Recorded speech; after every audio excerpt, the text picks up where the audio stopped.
귀한 자리에 이렇게 초대해 주셔서 진심으로 감사드립니다. 제가 우리 부목사님과 이게 소통이 조금 아마 문제가 조금 있었던 것 같습니다. 제가 처음에 본문을 드리고 두 번째 다시 본문을 바꾸어서 드려서 바뀐 줄 알았는데 제가 처음 드린 본문을 이렇게 읽어 주셨는데요. 제가 본문을 두 번째 드린 본문 말씀을 수고스럽지만 제가 다시 한번 읽고 말씀을 나눠야 될 것 같습니다. 에베소서 1장 20절 말씀. 에베소서 1장 20절 말씀인데 죄송합니다. 여러 가지 착오가 있었던 것 같은데 자, 에베소서 1장 20절 말씀.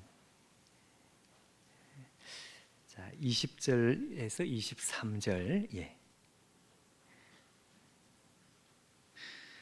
제가 20절 말씀을 읽고 여러분들이 21절 해서 자, 우리 23절까지 우리 한 절씩 한번 교독을 하도록 하겠습니다. 제가 20절을 읽겠습니다.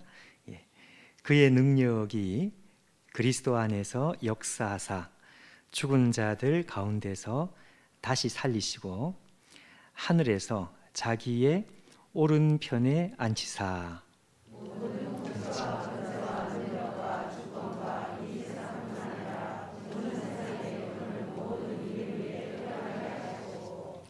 또 만물을 그의 발 아래 복종하게 하시고 그를 만물 위에 교회의 머리로 삼으셨느니라. 교회는 그의 몸이니 만물 안에서 만물을 충만케 하시는 이의 충만함이니라. 아멘.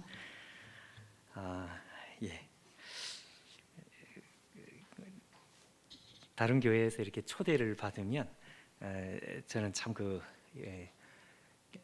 참 마음에 글쎄 좋은 의미로서는 준비가 되겠지만 제가 참 고민을 많이 합니다. 그 중에 가장 큰 고민은 이제 이 하나님 말씀 중에 하나님 앞에 제가 이 본문의 말씀을 되도록이면 정말 받아서 하나님께서 정말 원하시는 본문의 말씀을 설교를 해야 되겠다 이렇게 생각을 해서 고민을 참 많이 합니다. 우리 석관중앙교회 참 이 귀한 교회에 하나님께서 우리에게 주시는 말씀이 무엇인가 제가 고민을 하다가 처음에 이제 예레미야 8장 말씀을 제가 드리고 그리고 고민을 하고 기도를 하다가 제가 본문 말씀을 좀 바꾸어서 다시 좀 드리겠습니다. 그리고 이제 제가 에베소서 말씀을 오늘 같이 읽은 것입니다. 교회의 영광, 오늘 설교 제목이 교회의 영광, 이렇게 제가 말씀을 전하려고 합니다. 자, 여러분, 제가 오늘 함께 나누고 시간도 제가 미리 좀 통보를 받았는데 시간을 오버하면 안 되죠. 자, 그래서 제가 정말 거두절미하고 본론 말씀을 제가 바로 좀 여러분과 나누면 좋겠습니다. 오늘 함께 나눌 말씀의 핵심은 23절 말씀입니다. 23절. 여러분 23절 말씀을 다시 한번 보시면 이렇게 되어 있습니다. 교회는 그의 몸이니 만물 안에서 만물을 충만하게 하시는 분의 이의 충만함이니라 이렇게 되어 있습니다. 여러분 이 짧은 말씀이 어떻습니까? 좀 어렵지 않습니까? 교회는 그의 몸이니. 자, 이 말씀은 우리에게 조금 익숙하기 때문에 어느 정도 이제 우리가 이게 접수가 되는데 그 다음에 나오는 말씀이 좀 어려운 느낌이 드는데 저만 그런지 여러분은 괜찮으신지 모르겠습니다. 만물 안에서 만물을 충만하게 하시는 분의 충만함이니라 이렇게 되어 있어요. 일단 우리가 관심을 가지는 우리의 관심의 초점은 만물 안에서 만물을 충만케 하시는 분. 자, 요 설명이 아니고 그 다음에 나오는 설명이기 때문에 일단 간단한 것은 저희들이 먼저 한번 간단히 한번 정리를 하고 한번 여러분 생각을 좀 해보시면 좋겠습니다. 우리가 가지고 있는 저는 이 한글 성경에 대해서 정말 개인적인 것이지만 저는 참 개인적으로 자부심이 있습니다. 무슨 이야기인가 하니까 하나님께서 이 대한민국을 너무 사랑하셔서 너무 좋은 이 한글 번역을 우리 가운데 주셨다. 지금 우리가 개정 개혁판을 가지고 있는데 개정 개혁판도 좋고 또 이전에 나왔던 우리 개혁 한글판 조금 이제 바뀐 게 이제 개정 개혁판인데 저는 이 번역 성경이 너무 좋습니다. 물론 뭐 여기 완벽한 것은 또 아닐 수 있지만 왜 이 성경을 제가 좋아한다고 이렇게 말을 하는가 하니까요. 원래 성경이 기록되어 있는 그 성경을 이제 한글 성경으로 번역을 한 거겠죠. 근데 원래 성경이 좀 뜻이 애매하면은요, 그 애매한 것을 애매하게 번역을 한 거예요. 그게 좋은 것입니다. 여러분, 애매한 것을 마음대로 그냥 애매하다는 것은 무슨 이야기인가 하면 이렇게도 뜻이 되고 저렇게도 뜻이 되는데 그걸 그냥 마음대로 하나를 그냥 선택해 가지고 그게 이제 뜻이다 이렇게 번역을 하면 읽는 사람은 편할지 모르지만 그거는 이제 우리로 하여금 오해할 수 있는 소지가 있단 말씀이죠. 그래서 원래 성경이 조금 애매하면 그걸 그대로 애매하게 번역을 하는 거예요. 그러니까 이제 그걸 보면서 우리가 고민을 할 수 있도록 이렇게 이제 한 것이죠. 여러분, 여기서 만물 안에서 만물을 충만케 하시는 분 누군가 하면 그리스도시죠. 그리스도의 충만이니라 이렇게 되어 있습니다. 그리스도의 충만이니라. 무엇이? 교회가 말이죠. 교회는 그리스도의 충만이니라. 이게 참 여러분 어려운 말입니다.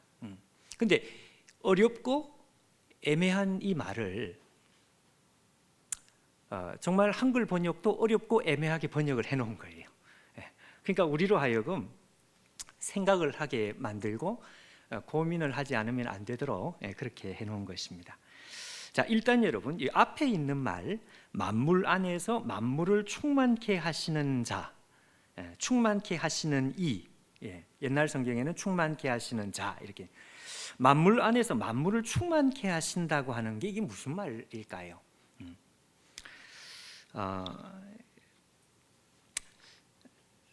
예를 들면 이렇게 이제 예를 들어 볼 수 있습니다. 여러분, 예를 들어서 우리가 사는 그 방을 한번 생각해 보십시오. 만약 여기 이제 우리가 방이 있단 말이죠. 그 방이 있는데 그 방을 이제 우리 집 딸을 위해서 이제 방을 이제 꾸민단 말씀입니다. 방을 꾸미는 거예요. 딸을 위해서. 그 방은 딸이 쓰는 방이다. 근데 이 딸이 이 방을 쓸 수 있도록 거기에 이제 옷장도 넣고 침대도 넣고요. 뭐 하여튼 필요한 것들을 거기에 다 이렇게 갖춰 가지고 딸이 좋아하는 벽지로 뭐 이렇게 가지고 그 딸을 위해서 이제 방을 꾸몄습니다. 자, 그러면 여러분 적어도 그 방은 그 방에 들어가면 그 방에서 이 딸이라고 하는 이 존재는 어떤 존재인가 하면은요, 적어도 그 방을 충만하게 만드는 존재입니다. 무슨 말씀인지 접수가 되시나요? 만약에 여러분 딸이 없으면 어떻게 되겠습니까? 딸을 위해서 방을 잘 이렇게 꾸몄는데 말이죠. 침대도 뭐 옷장도 다 이렇게 딸을 위해서 이불도 넣고 다 이렇게 예쁘게 딸을 위해서 꾸몄는데 딸이 없어졌어요. 딸이 뭐 하늘나라로 갔어요. 옛날에 뭐 미미의 집, 안녕 미미예요. 미미의 집처럼 말이죠. 딸이 없어요. 그러면 여러분 거기에 있는 옷장이 의미가 있습니까? 의미 없죠. 침대 의미 있습니까? 의미 없죠. 그 침대나 옷장이나 거기 있는 책상이나 그거는 전부 딸을 위해서 존재하는 것입니다. 그렇죠? 그러니까 딸이 없으면 그 방은 충만하지 않습니다. 딸이 없으면 그 방은 그냥 슬퍼요.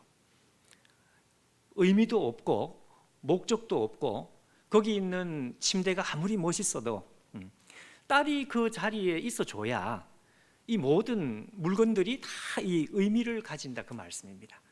여러분, 너무너무 이해하기 쉽죠? 이 딸이라고 하는 존재는 이 방을 충만하게 하는 존재입니다. 여러분, 마치 그와 같은 것입니다. 성경이 말씀할 때 그리스도가 누구시냐? 그리스도는 만물 안에서 만물을 충만하게 만드는 존재. 그러니까 온 우주 만물이, 우리가 보는 대로 우주 만물이 존재한다는 말씀이죠. 근데 성경은 뭐라고 말씀하는가 하니까 이 우주 만물이 왜 존재하느냐? 그것은 하나님이신 그리스도가 계시기 때문에, 그리스도가 주인공이기 때문에 방이 딸을 위해서 꾸며진 것처럼 온 이 우주 만물은 그리스도를 위하여 존재하는, 만약에 여러분 그리스도가 없으면, 여러분 이 우주 만물 가운데 하나님이 없으면 어떻게 될까요? 하나님이 없으면, 하나님의 아들 되시는 그리스도가 이 우주 만물 가운데에서 없으면, 떠나버리시면, 그러면 여러분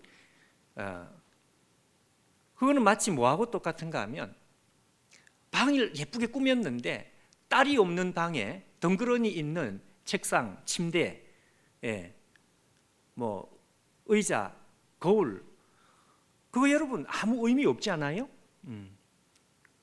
그거하고 똑같은 것입니다. 이 세상에 있는 사람들이 아무리 시간이 흘러도 대답할 수 없는 그 질문이 뭔가 하니까 이 세상에서 모든 만물이 존재하는 그 존재하는 의미가 도대체 뭘까? 이런 질문을 하는 거죠. 그러면서 허무하다 그래요. 왜 존재하는지 모르겠다. 왜 사는지 모르겠다. 그 이유는 다른 것이 아니고 주인공이 없기 때문에 그렇습니다. 딸이 그 방에 있어 봐요. 딸이 그 방에 있기만 하면은요, 그 딸을 위해서 만들어 놓은 모든 물건들은 다 의미를 가집니다. 다 의미를 가지고 다 빛이 나고요. 근데 딸이 없으니까요, 나머지 모든 것이 다 처량해 보이고 슬퍼 보이고 이 방은 쓸쓸해 보이고 주인공이 없으니까. 오늘 성경은 그리스도, 우리 주 예수 그리스도를 뭐라고 설명하는가 하면 만물 안에서 만물을 충만하게 만드시는 주인공, 이 그리스도라 이거죠. 자, 근데 오늘 우리의 관심은 뭔가 하니까 그게 우리의 관심이 아니고요, 교회라고 하는 것은 한마디로 만물 안에서 만물을 충만케 하시는 그리스도, 그 그리스도의 충만이니라.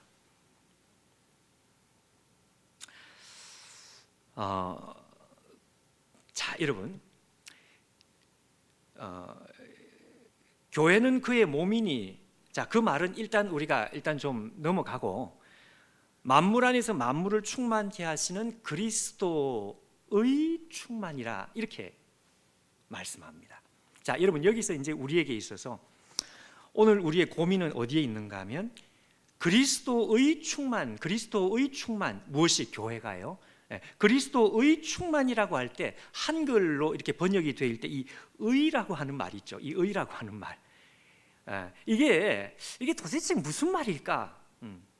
그래서 여기에 대해서 이제 많은 우리의 믿음의 선배들이 이거는 이런 뜻이다, 이건 저런 뜻이다, 이렇게 이제 설명을 했는데 두 가지의 설명으로 결국은 이게 이제 정리가 돼요.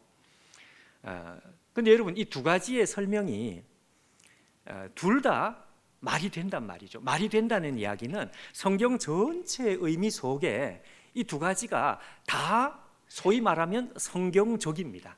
예. 그래서 여러분, 그럴 때에는 우리가 이 말씀을 어떻게 이해하면 좋겠습니까? 이 두 가지 다 취하면 되는 거죠. 예.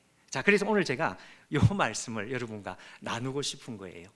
교회는 아주 간단합니다, 여러분. 교회는 그리스도의 충만이다. 교회는 그리스도의 충만이다. 아주 간단한 짧은 말씀이죠. 두 가지, 자, 두 가지입니다. 첫 번째는 뭔가 하니까요. 첫 번째는 그리스도의 충만이라고 할 때 제가 처음에 말씀한 대로 이 애매한 걸 그냥 그대로 애매하게 번역을 했기 때문에 우리로 하여금 이런 고민을 할 수 있도록 도와주는 것이 한글 성경이란 말이에요. 자, 첫 번째는 그리스도의라고 할 때 이 의를 여러분 아주 쉽게 요 의자를 여러분 목적격 아시죠? 옛날 어릴 때 우리 국어 시간에 을자로 바꾸면 이게 좀 선명해집니다. 그러니까 이런 이야기입니다. 교회가 뭐냐? 교회는 자, 그리스도의 충만이니라. 그리스도를 충만케 하는 것이다. 요 뜻입니다. 요 뜻. 켈빈 선생님, 우리의 믿음의 선배인 이 켈빈 선생님은 이렇게 이제 우리 가운데 설명을 해주는 이 두 가지 그 해석 중에 이렇게 이제 주장을 하신 분입니다. 자, 그럼 여러분 이게 무슨 말일까요? 어떤 분들은 이 이야기를 들으면서 말이 좀 더 어려워졌다. 교회는 그리스도를 여러분 그리스도를 충만하게 한다는 게 이게 무슨 말일까요? 그리스도를 충만하게 교회가 우리가 눈에 보이는 이 교회가 말이죠. 만물 안에서 만물을 충만케 하시는 온 우주 만물의 주인공 되시는 그리스도를 충만하게 만들어요. 뭐가? 교회가. 네. 이건 예를 하나 들어서 설명을 하는 것이 우리 가운데 도움이 된다고 저는 생각을 합니다. 여러분 혹시 오래전에 나온 TV 드라마 중에 저보다 연배가 이제 좀 높으신 분들은 이 드라마의 제목을 기억하시는 분들이 많이 있으리라고 생각을 하고 또 이렇게 좀 젊으신 분들은 처음 들으리라고 생각을 합니다. 혹시 여러분 임금님의 첫사랑이라는 거 들어보셨습니까? 아시죠? 이게 벌써 이제 이해가 되면 이게 이제 벌써 이제 말이 통하니까 제가 이렇게 다른 곳에서 이런 말씀을 한번 잠깐 나눠보면 모르는 사람이 거의 많아요. 저는 굉장히 지금 이 격려를 받았습니다, 여러분. 그 우리나라 드라마 역사에 아주 최고의 히트작 아시죠, 여러분?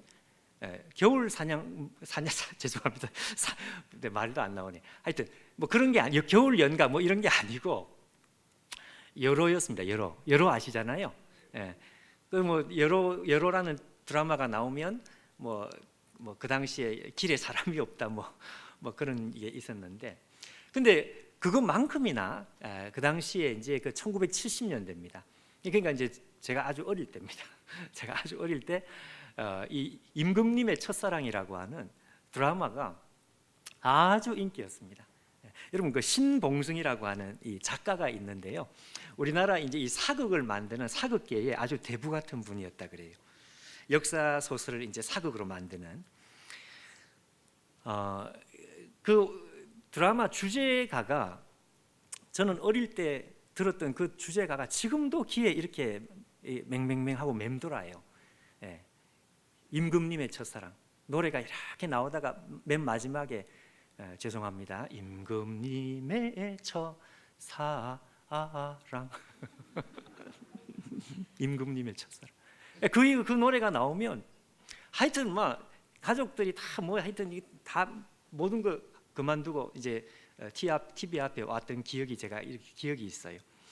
내용은 간단합니다. 그 내용이 여러분 우리가 역사에 조금만 상식이 있으면 다 우리가 아는 내용이었습니다. 그 뭔가 하면 조선 왕조 말기에 철종 임금 이야기였습니다. 철종. 여러분 철종 이야기 대충 아시잖아요.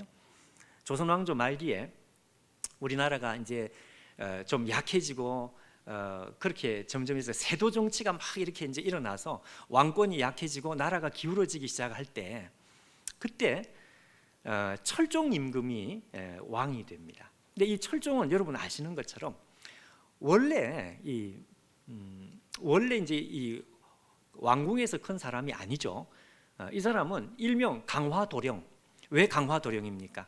강화도에서 나무 패고 물 깃고 하는 그렇게 그냥 평범하게 사는 사람을 조종해서 이 사람을 납치하다시피 해서 왕으로 그냥 앉혀버린 거예요. 왜?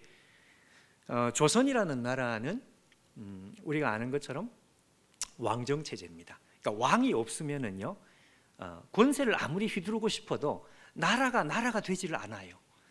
나라가 일단은 나라가 되어야 그 밑에서 무슨 세도가들이 이렇게 권력을 잡을 텐데, 왕이 없으니까 일단 허수아비라도 왕을 앉혀야 된단 말이에요. 그러니까 이제 왕 핏줄을 이렇게 막 찾다가 이원범이라고 하는 사람이 강화도에 있다는 것을 이제 발견한 거죠. 그러고 나서 이제 강화도에 가서, 그 옛날에 여러분 강화도는 정말 그 뭡니까, 그 귀양 가는 곳, 유배 가는 곳 아주 오지였는데, 그 강화도에서 나무 패고 물 깃고 하는 이 이원범이라는 청년을 납치해 가지고 이 사람을 그냥 왕으로 앉혀요. 그 사람이 권력을 주려고 한 게 아니고 자기들이 권력을 휘두르려고 일단 이 허수아비를 이렇게 세우는 거죠. 그런 이야기입니다. 자, 근데 이제 문제는 뭔가 하니까, 이 이원범이 왕의 자리에 앉는 것까지는 좋았는데요, 문제는 이 이원범이 강화도에서 어릴 때부터 함께 자라며 너무너무 사랑했던 여인이 있었던 거예요. 양순인가 뭐 하는 여인이 있습니다. 이 여자와 어릴 때부터 소꿉놀이를 하면서 두 사람이 너무너무 사랑했는데, 하루아침에 이 사람이 납치가 돼가지고 왕이 돼버렸어요. 그러니 여러분 어떻게 되는가 하니까, 이 사람이 왕이 됐는데도 이 사람이 행복하지를 않는 거죠. 왜 그런가 하니까, 그 고향에 두고 온 양순이 생각 때문에 그렇습니다. 눈만 뜨면 그 양순이 생각만 하는 거예요. 여러분 드라마 속에서는 그 양순이가 참 예쁜 사람으로 그렇게 나오겠지만, 여러분 실제로 한번 상상을 한번 해보십시오. 그 시골에 그 양순이가 그렇게 궁궐 안에 있는 여인보다 그렇게 뭐 맵시가 좋았겠습니까? 아니겠죠. 정말 시골 티 나는, 정말 말 그대로 촌티가 나는 그런 시골 아가씨란 말이에요. 근데 이 이원범이는, 이 철종은요, 눈만 뜨면 양순이 생각만 하는 것입니다. 그 옆에 있는 이제 그 신하들이 이 왕궁 안에 어여쁜 여인들이 많이 있으니까 그 옛날에 양순이는 그냥 잊어버리시라. 근데 이 철종이 잊지를 못해요. 그 드라마의 주제가, 내용이 이렇습니다. 한번 들어보십시오. 어려서 같이 놀던 그리운 강화섬에 흐르는 세월 따라 꽃은 피고 지는데, 보고픈 그리운님 언제나 오시려나? 갑꽃진 나루터에 빈배만 돌아오네. 어디로 가시려나? 임금님의 첫사랑. 임금님의 첫사랑, 이렇게 나오는 거예요. 자, 여러분 이 이원범이는요, 하루아침에 철종이 되어버렸습니다. 여러분 하루아침에 왕이 된 것은, 이 왕이 됐다는 건 여러분 조선이라는 나라가 왕의 나라이기 때문에 이원범이가 이 왕이 되었다는 것은 이게 뭔가 하니까요, 말 그대로 조선을 충만하게 하는 존재가 돼버린 거예요. 아까 말씀 우리가 했죠. 왕이 없으면 조선이라는 나라는 나라가 아닙니다. 조선이라는 것이 존재할 수 없습니다. 누군가가 왕의 자리에 앉아야 되는데, 그 누군가가 누군가 철종이라면, 철종이 왕의 자리에 딱 앉았어요. 그리고 이제 이 조선을 말 그대로 충만하게 했죠. 근데 이제 문제는 뭔가 하니까, 이 철종의 모든 마음은 누가 차지하고 있었는가 하니까요, 양순이가 차지하고 있었어요.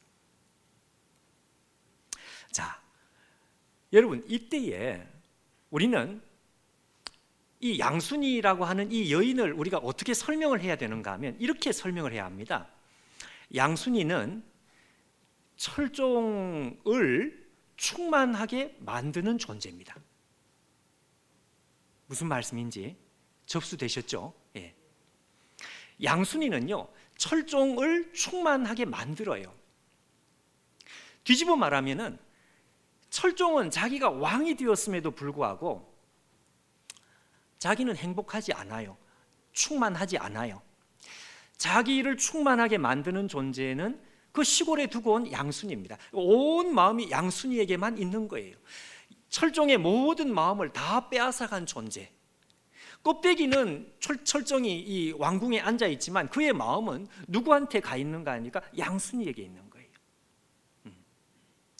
여러분, 이 철종은 참 대단한 존재다, 우리가 그렇게 말할 수 있습니다. 왜냐하면 왕이니까요. 철종은 조선을 충만케 하는 존재다.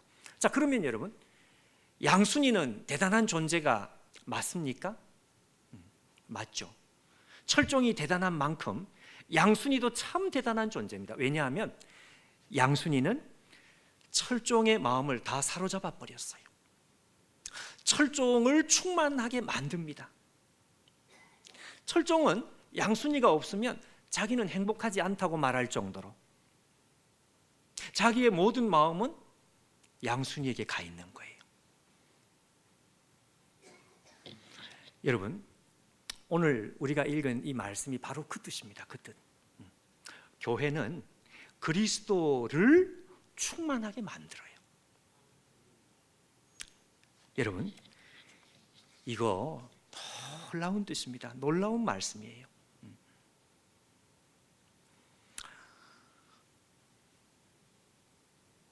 철종도 대단하지만 여러분, 그리스도는 더 대단하시죠. 오늘 여러분, 성경이 우리에게 그리스도를 세 가지를 가지고 설명을 합니다. 뭐라고 설명하는지 한번 보십시오. 20절을 한번 보시면 이렇게 되어 있습니다. 그리스도는 누구냐? 그의 능력이 그리스도 안에서 역사하사 죽은 자들 가운데 다시 살리시고, 자, 그 다음에 보십시오. 이렇게 되어 있습니다. 그리스도는 누구냐? 하늘에서 하나님의 뭐라고 되어 있습니까? 그렇습니다. 오른편에 앉히사. 예수 그리스도는 하나님의 오른편에 앉아 계시는 분, 이렇게 설명을 합니다. 여러분, 오른편에 앉아 있다는 것이 무슨 뜻일까요? 오른편에 앉아 있다는 것은 왼편, 오른편, 왼쪽이 아니라 오른쪽, 그런 뜻이 아닙니다. 이 오른쪽이라고 하는 것은 쉬운 말로 하면 왕의 오른쪽에 앉아 있다고 하는 것은 왕의 도장을 가지고 있는, 여러분, 왕의 도장을 우리가 옥새라고 하지 않습니까? 왕이 결제를 하면 그 결제를 누가 가지고 있는가 하니까 왕의 오른편에 있는 실세, 왕과 구별은 되지만 왕과 똑같은 권세를 가진, 영광을 가진, 하나님과 구별은 되시지만 하나님과 똑같은 권세, 권능, 영광을 가지고 계시는 그분을 가리켜 가지고 하나님의 오른편에 앉은 분, 그렇게 말씀을 하는 것입니다. 여러분, 우리 하나님의 오른편에 계신다고 하는 이 표현은 하나님의 도장을 가지고 계시니까 하나님께서 예스 하는 거하고 예수님께서 예스 하는 것이 같다, 그 말이에요. 그러니까 여러분, 성경이 말씀하는 대로 닫으면 열 자가 없고 열면 닫을 자가 없고, 그리스도의 뜻이 곧 하나님의 뜻이 되고, 그리스도께서 도장을 찍으면 그건 하나님께서 도장을 찍은 것이고, 그리스도의 영광과 권세는 어마어마한 것이다, 그 말입니다. 쉽게 말하면 그러니까 하나님과 똑같은 영광과 똑같은 권세를 가지고 계신 분, 이게 첫 번째. 두 번째 보십시오. 두 번째 21절에 보시면 이렇게 되어 있습니다. 모든 통치와 권세와 능력과 주관자 위에 뛰어나신 분, 이렇게 되어 있습니다. 여러분, 여기에 통치, 권세, 능력, 주권, 이거는 아주 어려운 말인데요. 다른 옛날 우리 성경에는 이걸 번역을 어떻게 했는가 하면 모든 정사, 권세, 능력, 주관하는 자 위에 계신 분, 이렇게 되어 있습니다. 이게 왜 어려운가 하면 이거는 쉽게 말하면 영적인 존재를 말하는 것입니다. 영적인 존재. 영적인 존재. 천사들이든지 악령들이든지, 그러니까 여러분, 우리는 눈에 보이는 존재들이지만 이 세상에는 눈에 보이는 존재들만 있는 것이 아니죠. 눈에 안 보이는 존재들까지 있단 말이에요. 철종은 눈에 보이는 조선이라고 하는 조그마한 땅을 다스렸는데, 그리스도는 누구신가 하면 눈에 보이는 온 세상을 다스리는 것은 물론이고 눈에 안 보이는 영들의 세계까지 다스리는 분, 그리스도라는 설명입니다. 여러분, 미국 대통령도 눈에 보이는 미국 땅을 다스릴 뿐이지, 만약 미국 대통령이 만약 세계 대통령이라고 우리가 인정을 아무리 해준다고 한들 눈에 보이는 사람들을 다스리는 것이지 눈에 안 보이는 영적인 존재를 다스릴 수 있는 그런 권세는 있습니까? 없습니까? 없습니다. 근데 그리스도는 누군가 하니까 눈에 보이는 것뿐만 아니라 눈에 보이지 않는 것까지도 다 다스리시는 왕. 세 번째는요, 21절 하반절에 이렇게 되어 있습니다. 자, 잘 보십시오. 이 세상뿐만 아니라 오는 세상에 일컫는 모든 이름 위에 뛰어나신 분. 대통령 임기는 5년, 아무리 길어도 7년 이렇게 될까요? 눈에 보이는 것과 보이지 않는 것을 다스리는 정도가 아니라 현재를 다스리는데, 현재만 다스리는 것이 아니라 오는 세상, 영원한 세상이죠. 우리가 맞이하게 될 그 영원한 세상에서도 왕은 누구시냐? 그리스도다, 그 말입니다. 자, 그러니 여러분, 지금 이 세 가지를 말씀했습니다. 세 가지. 그리스도는 성부 하나님과 똑같은 동등한 영광과 권세를 가지신 분, 눈에 안 보이는 것까지 다스리시는 분, 더 나아가서 지금 이 세상뿐만 아니라 오고 오는 세상, 영원히 그분은 보좌에서 내려오실 수 없는 영원한 왕. 그리스도보다 높은 분이 있을까요? 근데 바로 그 그리스도를 충만하게 만드는 존재, 교회라는 것입니다. 교회.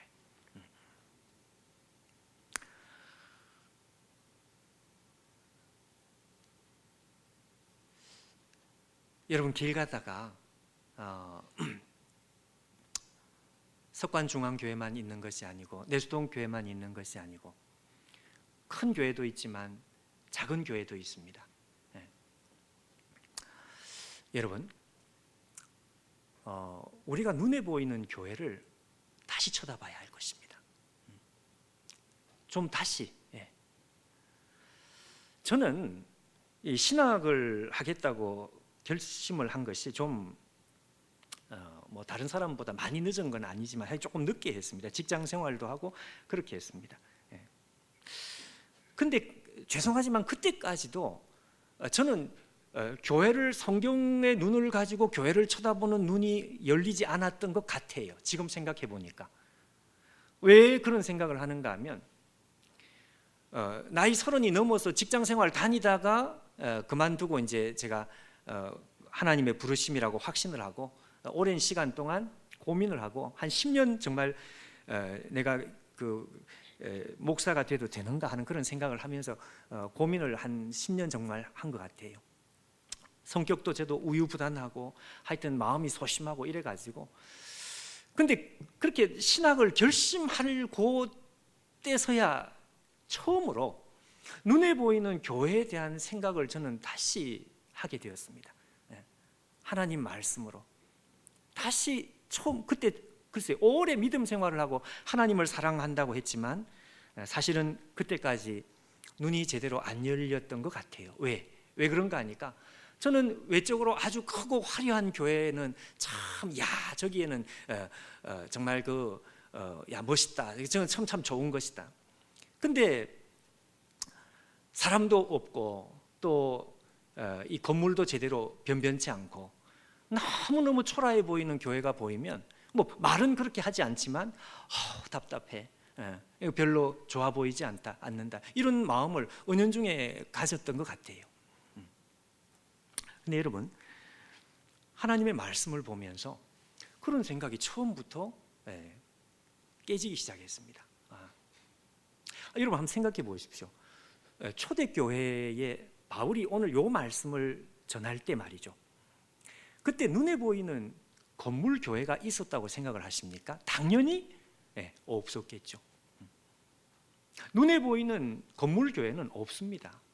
뭐 우리가 보기에 야 멋있다 내지는 야 정말 뭔가 본때 있다 뭐 하여튼 이런 생각이 들 정도의 어떤 그런 눈에 보이는 건물은 없었습니다. 교회는 어디서 모였느냐? 집에서 모인 거죠. 집에서. 말이 교회지 실제로는 말만 교회지 실제로는 눈에 보이는 변변한 모일 장소도 제대로 없었어요. 자, 그러면 여러분 생각해 보십시오. 그럼 그 모인 사람들이 대단한 사람이었을까요?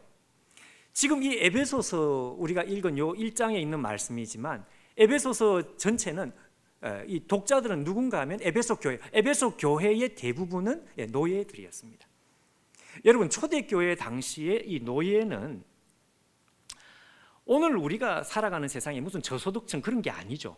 그게 아니고 말 못하는 짐승, 말하는 짐승이 노예였다고 하지 않습니까? 그러니까 정말 인간적으로는 너무가 아니라 하여튼 최고로 초라하고 눈에 보이는 건 아무것도 없어요. 반짝이는 것은 아무것도 없어요. 근데 바울은 오늘 교회에 대한 설명을 하면서 이 사람이 감격을 하고 있습니다. 사로잡혀 있는 거예요. 교회가 누구냐? 교회가 무엇이냐? 교회는 왕중왕이신 우주의 왕이신 하나님과 동등하신 영원한 왕이신 그리스도, 로마 황제보다 수천 배 수만 배 더 위대하신 우리의 왕, 그 그리스도를 충만하게 만드는 존재가 교회라는 것입니다. 그 높으신 왕이신 그리스도는 어디에 마음이 다 빼앗겨 있느냐? 노예들이 모여 있는 그 교회에 그리스도의 마음이 다 빼앗겨 있다는 것이죠. 마치 시골에 두고 온 양순이에게 모든 마음이 빼앗겨 있는 철종 임금처럼 우리의 왕은 교회에만 마음이 빼앗겨 있는 것입니다. 교회를 사랑하는 거예요. 나의 신부라 그래요. 나의 몸이라 그래요.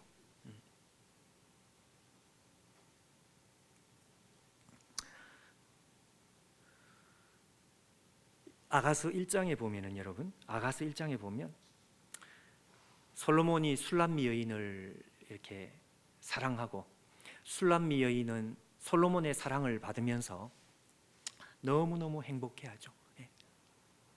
근데 그 아가서 1장 5절에 보면요, 앞에 주신 보십시오. 이 술람미 여인이 하는 고백이 무슨 고백을 하는가 하니까 놀라운 고백을 합니다. 예루살렘 딸들아, 내가라는 건 술람미 여인입니다. 내가 비록 검으나, 여러분 술람미 여인이 아마 인간적으로 좀 검었던 것 같아요.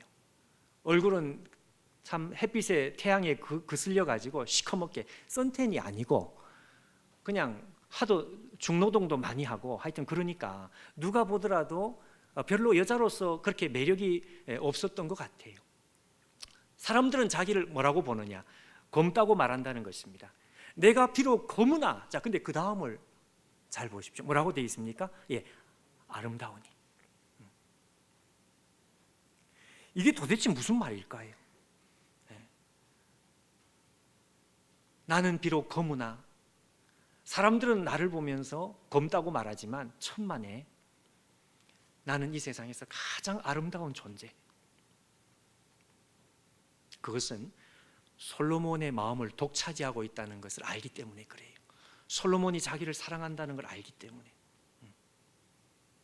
여러분 이것이 오늘 교회가 가지는 정체성이고요, 오늘 하나님 백성들 우리가 가지는 우리 자신에 대한 정체성입니다.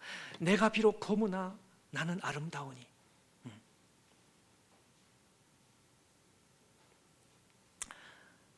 여러분, 교회가 시시합니까? 아닙니다, 여러분.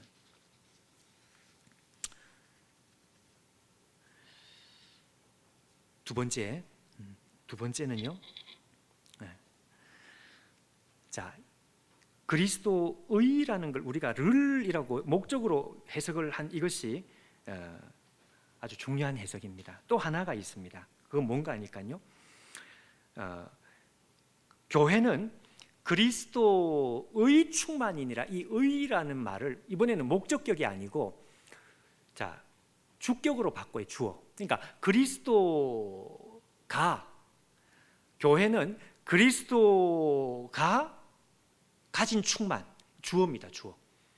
자, 이건 무슨 말씀인가 하면 이런 이야기입니다. 교회는 그리스도를 충만하게 만드는 게 아니라 교회는 그리스도 자신이 가지고 있는 충만. 이건 무슨 뜻인가 하면요, 이런 뜻입니다. 여러분, 저희 교회 바로 뒤에 이제 인왕산이 있는데, 인왕산에 이제 제가 운동을 하러 등산을 하러 왔다 갔다 합니다. 거기 큰 바위가 있거든요. 만약에 여러분, 제가 수십억의 재산이 있다, 없지만 있다고 한다면, 수십억의 재산이 있으면 그 재산 전부를 제가 그 인왕산 바위 밑에다가 제가 모든 재산을 싹 다 숨겨놨습니다. 그러면 어떻게 그걸 표현할 수 있는가 하면, 이 인왕산 바위는 박 목사가 가진 충만함이니라, 이렇게 말할 수 있습니다. 왜냐하면 나의 재산이 거기에 있으니까, 거기에 다 묻어놨으니까. 마치 그것과 같은 거예요. 교회가 뭐냐? 교회는 그리스도의 충만함이니라. 그리스도가 주어가 됩니다. 목적어가 아니고 그리스도께서 가지고 계시는 충만함입니다. 그리스도께서 가지고 계시는 재산, 그리스도께서 가지고 계시는 영광, 그것을 교회에다가 묻어놨다는 것입니다. 인왕산 바위 밑에 수십억을 묻어놓은 게 아니고 그리스도께서 교회에다가 당신의 그 보물을 거기다가 교회에다가 묻어놨다는 거죠. 자, 여러분, 이것은 참 놀라운 말입니다. 교회는 그리스도의 충만함이니라. 그리스도가 가진 충만함, 이 말입니다. 쉽게 말하면 그리스도가 가진 충만함. 여러분, 이 높으신 그리스도, 영원하신 그리스도가 얼마나 영광스러울까? 얼마나 그분은 부요한 분이실까? 그리스도는 얼마나 좋은 분이실까? 자, 여러분, 그것을 우리가 배우고 싶으면, 그것을 맛보고 싶으면 어디로 가야 된다고요? 교회로 가야 된다, 그 말입니다. 마치 박 목사가 가지고 있는 전 재산을 제가 인왕산 바위 밑에다가 다 숨겨놨기 때문에 만약에 사람들이 박 목사의 부요함을 맛보고 싶으면 인왕산 바위 밑에 가서 그걸 파봐야 되죠. 거기에 부요함이 있으니까요. 마찬가지다, 이 마찬가지.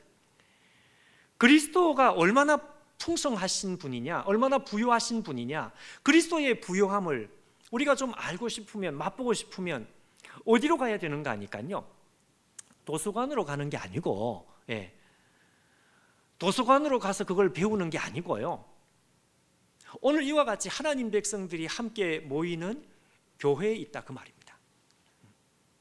저는 과거에 신학교를 들어가기 전에는요, 신학교를 졸업해서 공부도 잘 못하는 놈이 공부를 좀 많이 하면 좋겠다. 그럼 공부를 많이 하면 하나님을 좀 많이 배울 수 있을 것 같아. 예수님을 좀 많이 알 수 있을 것 같아요.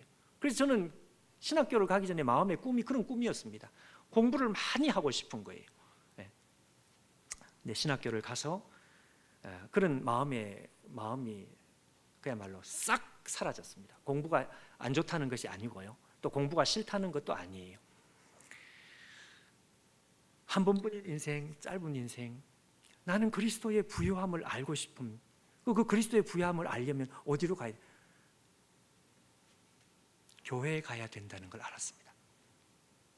하나님의 백성들이 모여 있는 거기에서 그들과 함께, 말 그대로 현장에서 그들과 함께 뒹굴며 그들과 함께 말씀을 실제로 나누며 우리의 문제를 하나님 말씀에 이 거울로 비추어 가지고 이 말씀으로 오늘 우리의 고민을 함께 이렇게 고민하며 같이 붙잡고 기도하면서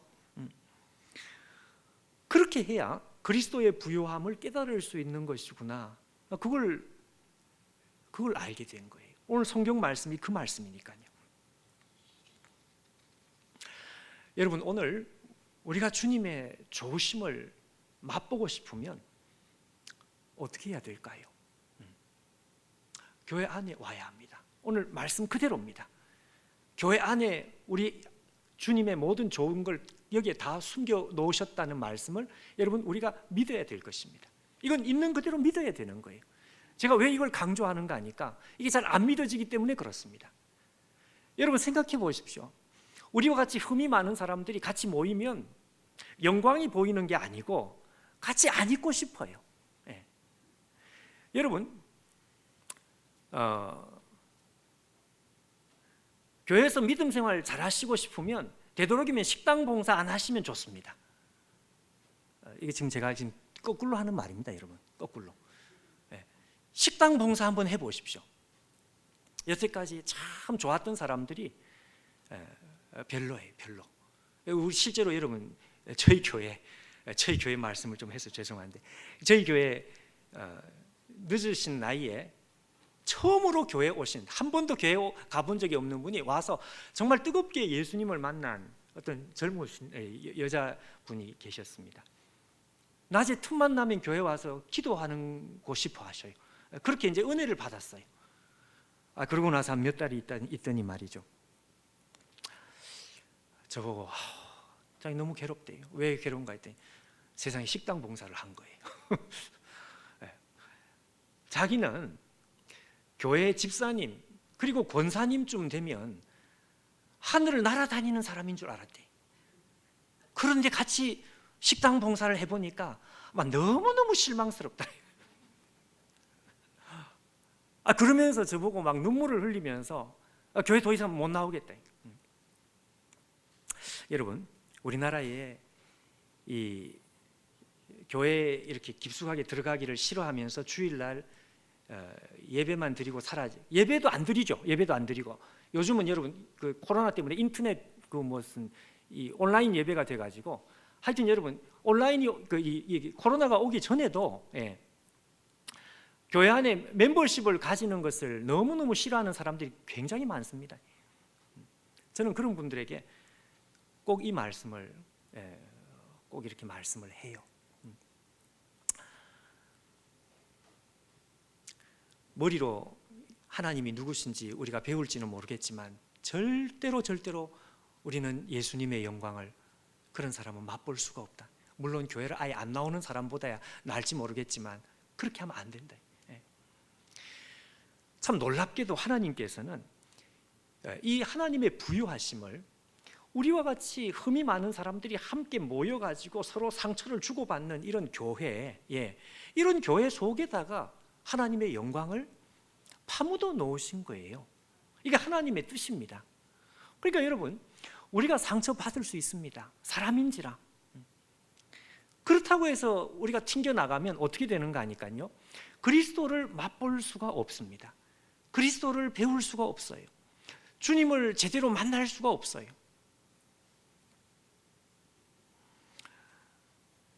때로는 상처를 주고받는 것이 있다 할지라도 그 속에 자기를 보고 자기를 거울처럼 쳐다보고 그분의 연약함을 우리가 고민하고 이러면서 말이죠, 뒹굴고 아파하고 그것 때문에 눈물 흘리며 하나님 앞에 기도하면서, 근데 어느 순간에 나도 모르는 사이에 그리스도의 좋으심을 내가 조금씩 맛보아 가고 있는 나 자신을 발견하게 되는 것입니다.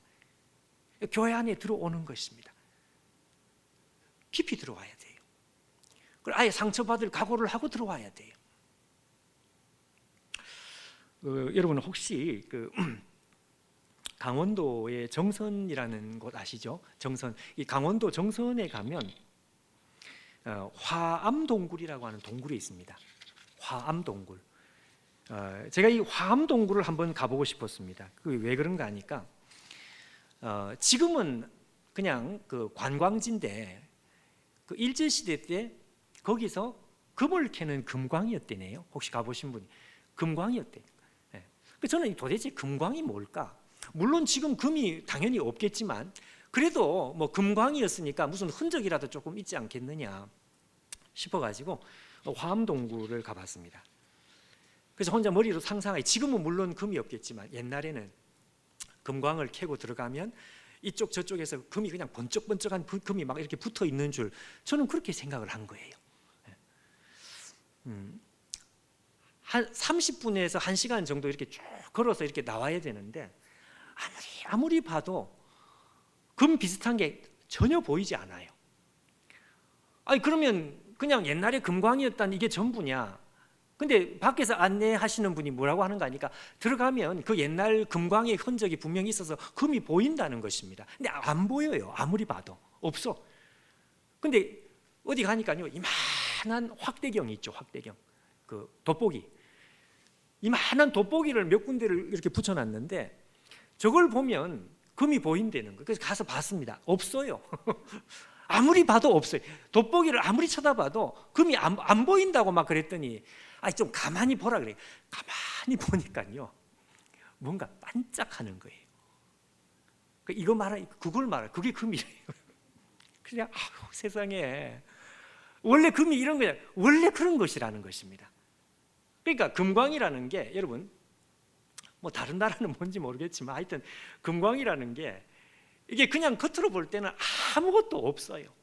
근데 그 속에 하여튼 뭔가 이렇게 반짝반짝한 게 있는데 이걸 이제 채취를 해가지고 하여튼 뭐 이런 과정이 굉장히 힘든 과정이 있어가지고 마지막에 뭐 이제 이렇게 그러고 나서 이제 이렇게 쭉 끝나고 이제 나와서 기념품 샵에 갔더니 기념품 샵에 온 천지가 인형인데 인형 도깨비 인형인 거죠. 도깨비 인형. 아니 세상에 무슨 놈 또 도깨비 인형을 이렇게 걸어놨을까? 근데 그 밑에 한마디가 적혀 있어요. 뭐라고 적혀 있는가 하면 도깨비도 금을 뚝딱 못 만듭니다. 이래놨어요. 그렇구나. 제가 야 기가 막히는 말이다. 그러면서 도깨비 인형을 전시하고 이 도깨비 인형을 가지고 처음부터 이 그 금을 채취하는 그 무슨 과정을 쭉 해놨는데요. 제가 그거 보면서 하나님께서도 오늘 이 말씀을 우리 가운데 이렇게 주신 것이구나. 교회는 그리스도가 가진 충만함이니라. 그리스도가 가진 충만함 없어요. 아무리 봐도 우리를 실족해 하는 이 식당 봉사자들만 있고 없어요. 없어. 근데 여러분 이 말씀을 어떻게 믿어야 되는 거죠. 믿어야. 내가 눈에 보이는 것을 가지고 사람에게 다른 사람에게만 실망하고 끝나는 게 사실 자기도 상처를 주거든요. 우리도 똑같은 사람이죠. 뭐 서로가 상처를 주고받는 것이니까요. 그러니까 눈에 보기에는 아무런 좋은 게 없습니다.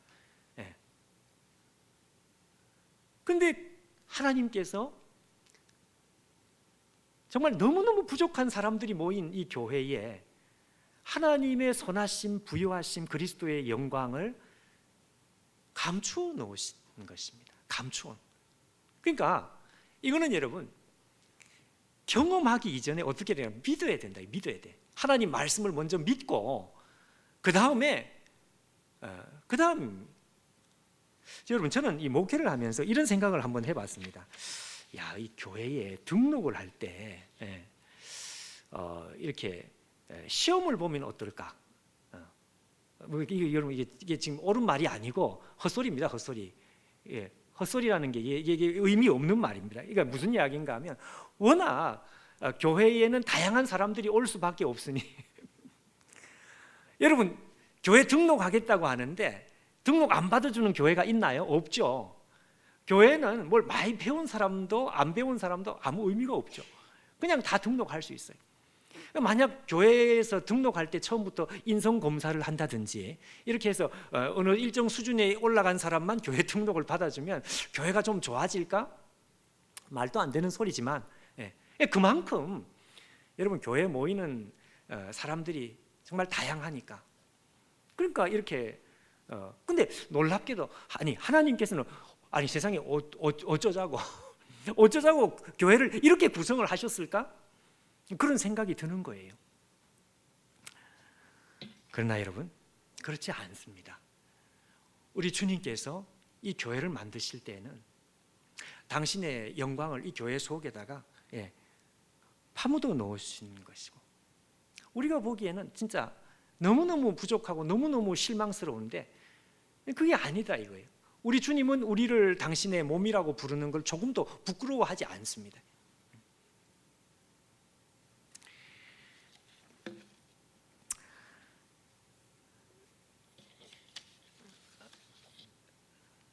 말씀을 정리를 해야 되겠습니다. 여러분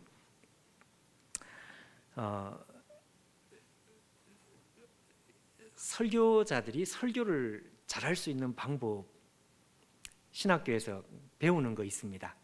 그게 뭔가 하니까요 눈에 보이는 것을 익숙하게 보지 않고 야 신기하다 이걸 이제 소위 말하면 여러분 우리가 낯설다 이런 말을 하지 않습니까? 낯설다.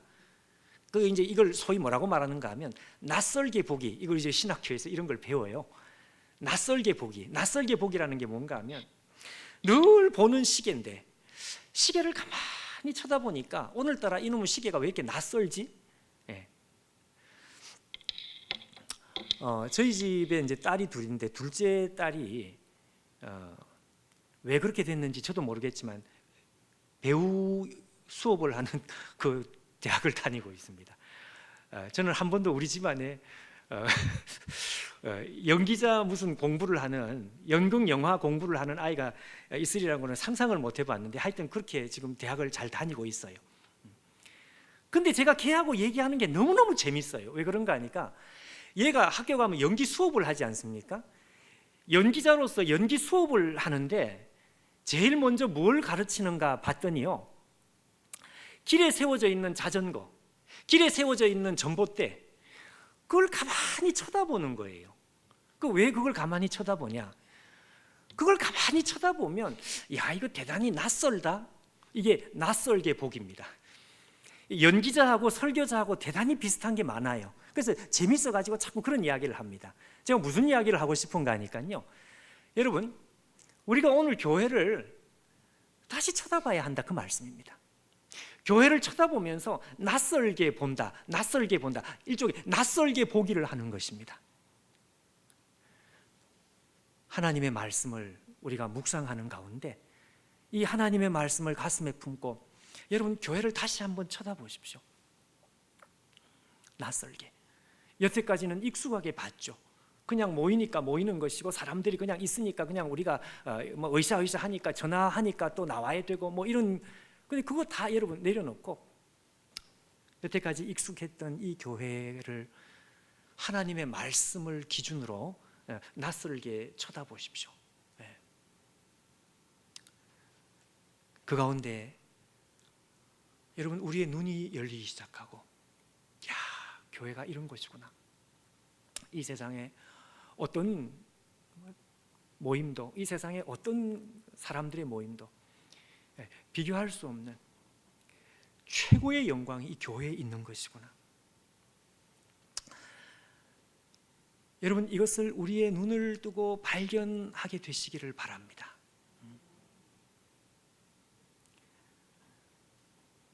교회 건물이 크든지 아니면 초라하든지 아니 아예 교회 건물도 없이 사람들이 모이는 교회가 있다 손 치더라도 아무 문제가 되지 않아요.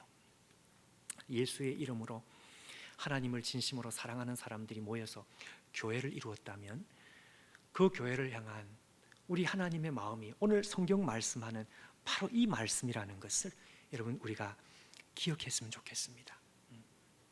전에 나온 책 중에 기억상실증에 걸린 교회 이런 책이 있습니다.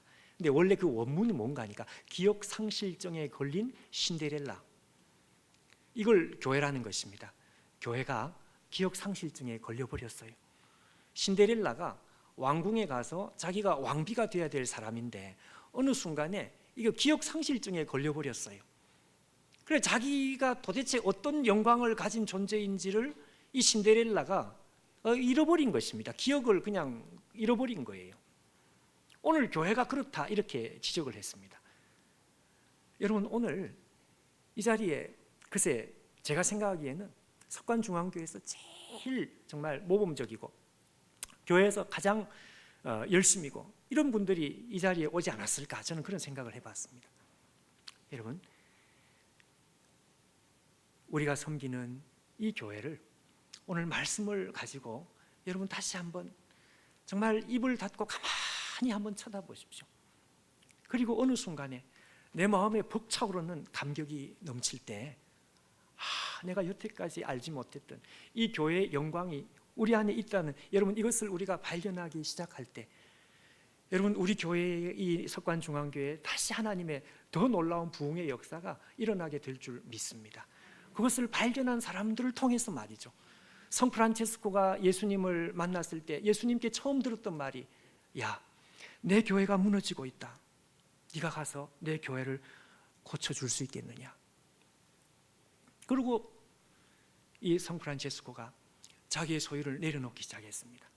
여러분 마찬가지예요. 이 아주 짧은 한 구절의 말씀을 우리가 보면서 우리의 눈이 열릴 수 있다면 오늘 우리에게 익숙한 이 교회가 낯설게 보이기 시작하고 그냥 낯선 정도가 아니라 그 안에 영광이 보이기 시작하고요.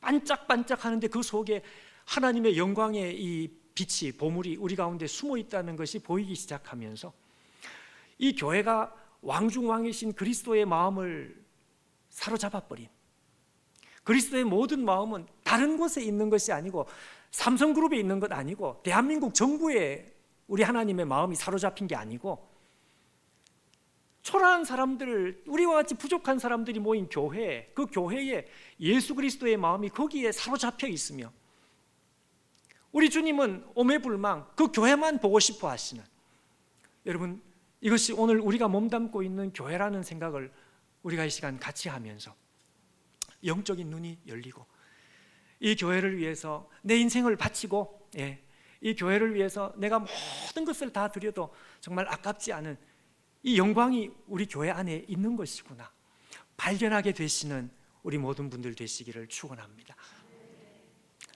우리 같이 한번 기도하겠습니다.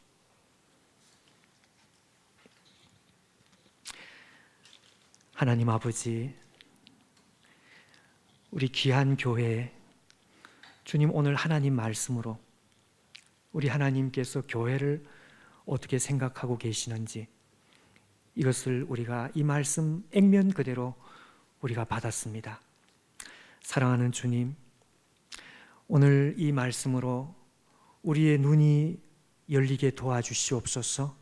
이 자리에 모인 우리 석관중앙교회 가장 귀한 우리 일꾼들이 이 자리에 모였는데 우리의 눈이 활짝 열려서 이전에 미처 보지 못했던 익숙하게 우리가 여겼던 우리 교회 안에 있는 위대한 영광, 왕의 마음을 사로잡은 주님 위대한 영광이 이곳에 있다는 것을 우리가 다시 발견할 수 있도록 도와주셔서 우리의 마음이 주님 앞에 새로워지는 귀한 역사가 있게 해주시고 그들의 뜨거운 마음을 통해서 우리의 뜨거운 마음을 통해서 하나님의 교회가 불같이 일어나는 놀라운 역사가 있게 하여 주시옵소서. 예수님의 이름으로 기도하옵나이다.